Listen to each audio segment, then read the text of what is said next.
নমস্কার বন্ধুরা, আজ নিয়ে এসেছি লাচ্ছা পরাঠা, তার সাথে কাশ্মীরি চিকেন। তাই একে একে প্রিপারেশন করে নেব। প্রথমে কি করব, গোলমরিচটাকে গুঁড়ো করে নেব। তারপর 1 কাপ আটা 1 কাপ ময়দা নিয়েছি, তার মধ্যে নুন, তেল আর চিনি দিয়ে এটাকে ভালো করে ময়াম দিয়ে সেখানে জল দিয়ে এটাকে ভালো করে মেখে নেব। 1 ঘন্টা রেস্টে রেখে দেব। এদিকে কি করব, তেলের মধ্যে আদা রসুন থেতানো এটাকে ভেজে তারপর কি করব, সেখানে চিকেনটাকে দিয়ে দেব। দিয়ে নুন দিয়ে দেব, নিয়ে 8 থেকে 10 মিনিট এটাকে ভাজতে হবে। তারপর রসুনের একটা পেস্ট বানিয়ে নেব, আর পেঁয়াজ আর কাঁচা লঙ্কা একটা পেস্ট বানিয়ে নেব।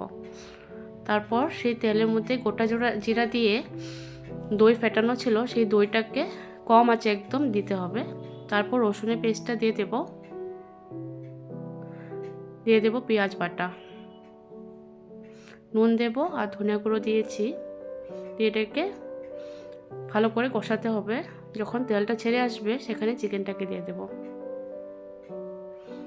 গোলমরিচের গুঁড়ো দিয়েছি আর ফুটানো জল দিয়েছি, দিয়ে 10 মিনিট সিদ্ধ হতে দেব।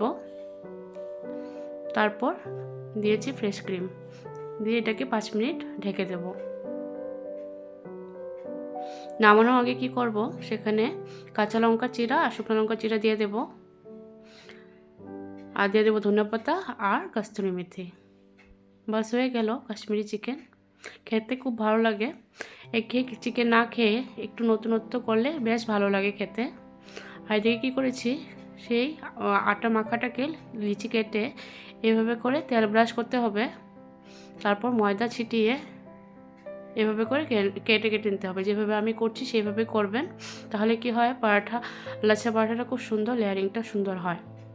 এভাবে আমি একে একে করে সবগুলো করে নিয়েছি। এখন বেলে এটাকে ভেজে নেব।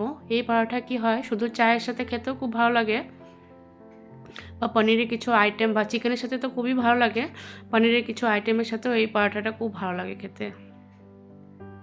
তো আমি এক এক করে সবগুলো ভেজে নেব। মোটামুটি সবগুলো ভাজা হয়ে গেছে। এখন কি করব, সার্ভ করে নেব আমার হাজব্যান্ডের জন্য। হাজব্যান্ড তো খুব ভালোবাসে নতুনত্ব খেতে, তো তাই বানালাম। ওই একঘেয়ে চিকেন না বানিয়ে এইভাবে বানান, খুব ভালো লাগে খেতে। বাস হয়ে গেছে। এভাবে একবার বানিয়ে দেখেন, খুবই টেস্টি হয় খেতে।